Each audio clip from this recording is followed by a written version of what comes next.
नमस्कार विद्यार्थी मित्रों, जय राजेश्वर भगवान। आज हम पाठ नंबर 6 जिसका टाइटल है विषयांग है न्याय, एक बहुत ही रोचक कहानी है और जो न्याय और बुद्धिमत्ता की एक झलक देती है। विद्यार्थी मित्रों, न्याय किसे कहता है कि जो व्यक्ति या कोई विषय या पर कोई चीज़ पर हमें उसके अनुरूप कोई बातें बतानी है, कोई डिसीजन लेना है, उसको हम न्याय कहते हैं। न्याय ऐसा व्यक्ति ही दे सकता है जो परिपक्व होता है, होशियार होता है, वही न्याय दे सकता है। तो न्याय देने के तरीके अलग अलग होते हैं। तो ऐसे ही बहुत ही अच्छा एक पाठ है न्याय, जो आज हम कहानी के रूप में चर्चा करने वाले हैं। न्याय की कहानी है जो एक बुद्धिमत्ता की झलक देती है, वो हमें आज पढ़ना है। पुराने जमाने में इराक की राजधानी बगदाद में एक व्यापारी रहता था। नाम था उसका अली ख्वाजा। व्यापार करते करते जब उसके पास 1000 सोने की मोहरें इकट्ठी हो गई तो उसने मक्का शरीफ जाने की यात्रा करने का निश्चय किया। तो एक अली ख्वाजा नाम का एक व्यापारी था, इराक की राजधानी बगदाद में था। उसको ऐसा लगा कि मुझे अब मक्का जाना है, हज करनी है। जब उसके पास 1000 सोने की मोहरें इकट्ठी हो गई तो उसने मक्का शरीफ जाने की यात्रा का निश्चय किया। उसके पास जब 1000 मोहरें इकट्ठी हो गई तब उसको लगा कि अब मुझे मक्का शरीफ जाना है और हज करनी है। चूंकि वह अकेला रहता था, उसने अपनी जमा पूंजी अपने मित्र के वहाँ रखने का निश्चय किया। यात्रा के खर्च के लिए उसने 500 मोहरें अलग रख ली। फिर एक गड्ढे में बची हुई मोहरें डालकर तेल भर दिया। अली ख्वाजा पड़ोस में अपने मित्र वाजिद के घर गया। उसको अपनी यात्रा के बारे में बताया और कहा, यह तेल का घड़ा है, मैं आपके घर पर रख कर जाता हूँ, मक्का से लौटकर आऊँगा तो ले लूँगा। वाजिद ने अपने तहखाने की चाबी उसे देते हुए कहा कि आप अपना ये घड़ा तहखाने में रख दीजिए और जब आप लौटे तो उस स्थान पर उसको रख दीजिए। अली ख्वाजा बड़ा घड़ा रखकर यात्रा के लिए निकल गए। तो विद्यार्थी मित्रों, जो अली ख्वाजा था उसको यात्रा के लिए जाना था मक्का, और उसने अपने पास 500 जो मोहरे थे, सिक्के थे, अपने पास रखे। बाकी जो उसके पास रहे वो उसके तेल के जो डिब्बे थे, तिल के घड़ा था, उस तेल के घड़ा में वो पैसे डाल दिए, रुपये डाल दिए, मोहरें डाल दी। और उसका एक मित्र था जिसका नाम था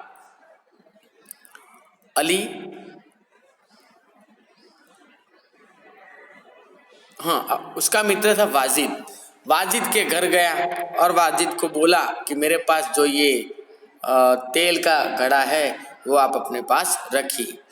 वाजिद को पता नहीं था कि उसमें पैसे हैं, लेकिन अली ख्वाजा को पता था। अली ख्वाजा को वाजिद ने कहा कि ये चाबी लीजिए और आप अपने जो तहखाना, जो वस्तु रखने का जो होता है, वहाँ पर उसको रख दीजिए। अली ख्वाजा घड़ा रख कर वहाँ से निकल गया। एक दिन वाजिद के घर दावत थी, यानी वाजिद के घर एक दिन सबको खाने का एक प्रसंग रखा गया था। तरह तरह के पकवान बनाते हुए तेल खत्म हो गया। रात का समय था। वाजिद की बीवी अपना सिर खुजालने लगी। तभी उसके अली ख्वाजा के तेल के घड़े की याद आई। उसने वाजिद से कहा, आप तहखाने में रखे तेल के घड़े से थोड़ा तेल निकाल लाइए। इस समय बाजार तो बंद है, कल सुबह बाजार से नया तेल लाकर घड़े में भर देंगे। ख्वाजा आज की रात तेल नहीं मांगेंगे। क्या हुआ कि जो ख्वाजा था उसको अपना घड़ा रखकर वहाँ से निकल गया था, लेकिन वाजिद के घर एक दिन जिसको कहते हैं कि एक दावत रखी गई थी, और दावत के बनाने के लिए सब चीज़ें बनाई थी, अलग अलग पकवान बनाए थे। उस बनाने में तेल खत्म हो गया था।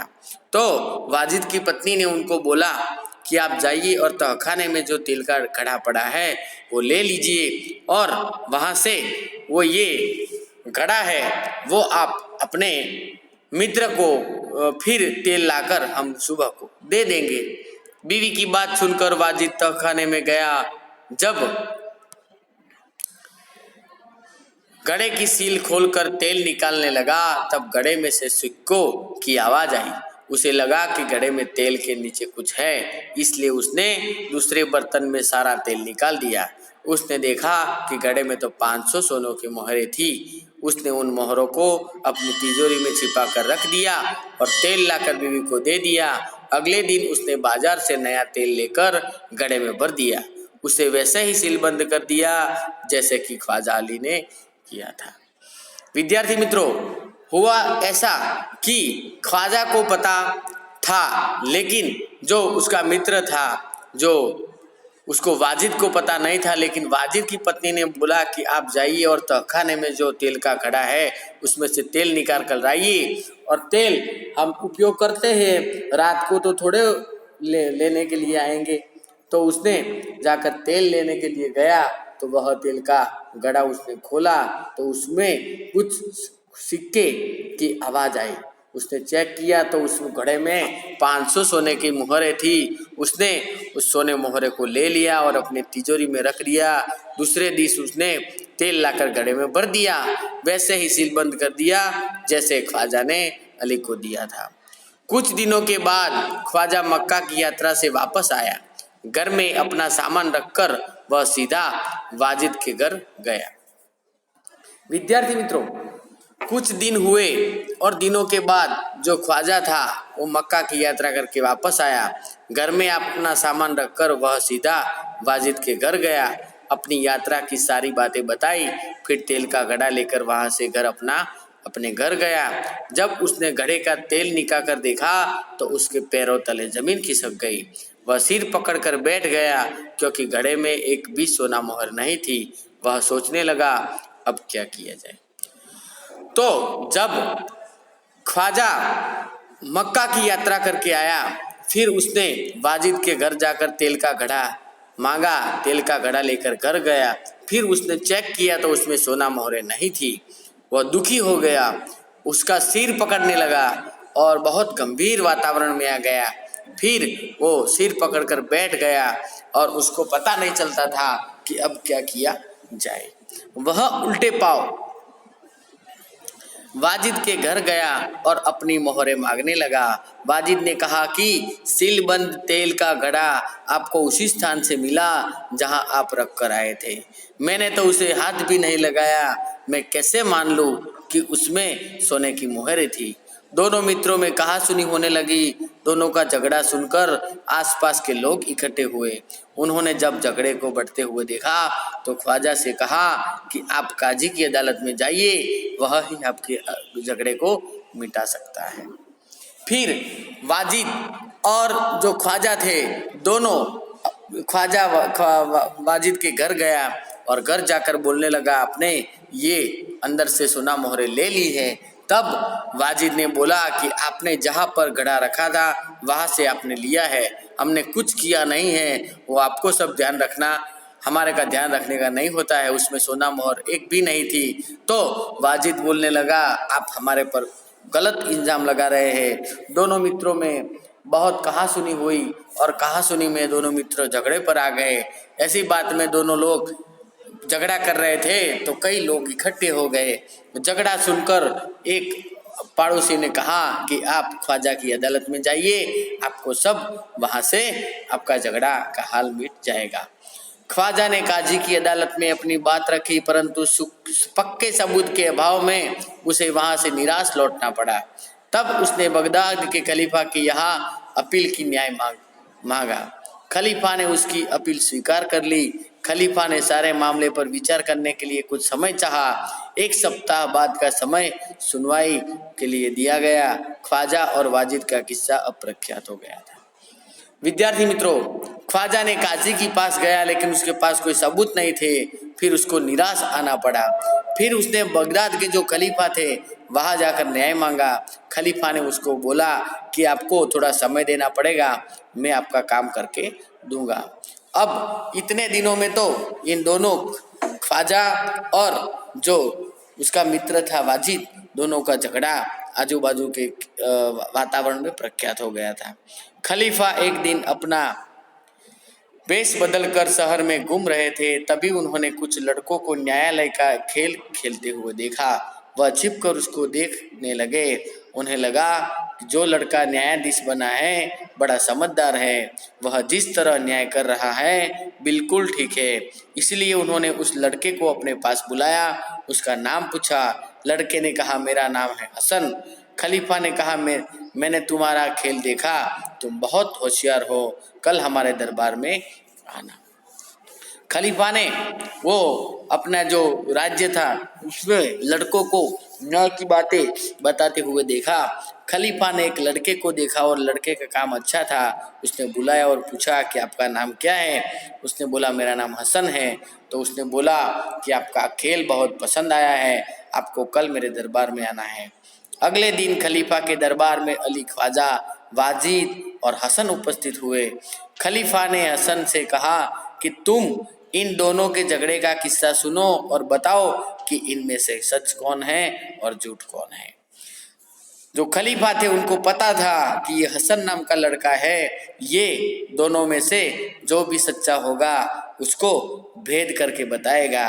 और हसन को बोला कि एक तेल के घड़े की बात है, दोनों का किस्सा सुनो। खलीफा भी उधर हाजिर थे, ख्वाजा भी हाजिर थे, वाजिद भी हाजिर थे। और उसने बताया। हसन ने दोनों की बातें ध्यान से सुनी। फिर उसने दो तेलियों को बुलाया। थोड़ी देर में दो तेली आ गए। हसन ने उनसे कहा, आप इस घड़े के तेल की जांच कीजिए और बताइए इस घड़े में कितना तेल पुराना है। दोनों तेलियों ने बारी बारी से तेल को देखा, सूंघा और चखा, फिर अपना निर्णय दिया। घड़े का तेल 2 महीने पुराना लगता है, इससे ज्यादा नहीं, वे बोले। तो फिर हसन ने क्या किया? हसन ने उसके दरबार में जो तेली थे उन तेलियों को बुलाया और तेलियों को बुलाकर उन्हें बोला कि बारी बारी से चेक करो तो पता चले कि ये घड़े में जो तेल है कितने समय का पुराना है।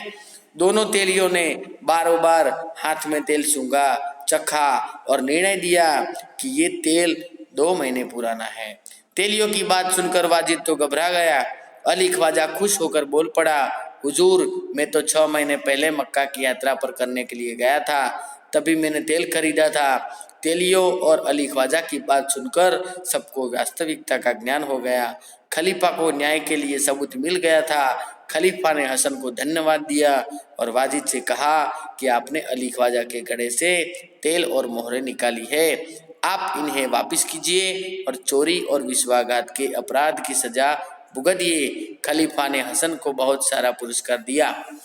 विद्यार्थी मित्रों, फिर पता चलता है कि हसन ने ये सारा न्याय उकेल करके दे दिया। फिर वाजिद ने उनको पुरस्कार दे दिया।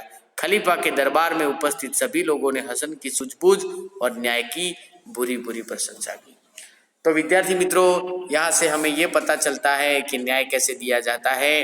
हसन ने खलीफा के द्वारा जो न्याय दिलाया है उस पाठ को आपको एक बार पठन करना है, उसके जो कहानी है उसको समझना है और अपनी नोटबुक में स्वाध्याय, व्याकरण, प्रश्नों के जवाब ये सब लिखने हैं। और आपको इस पाठ की जो कहानी है उसको एकदम क्लियर करना है, वीडियो को देखना है और 2 बार इस पाठ को पढ़ना है और इस पाठ को समझना है। जय राजेश्वर भगवान, जय राजा राम।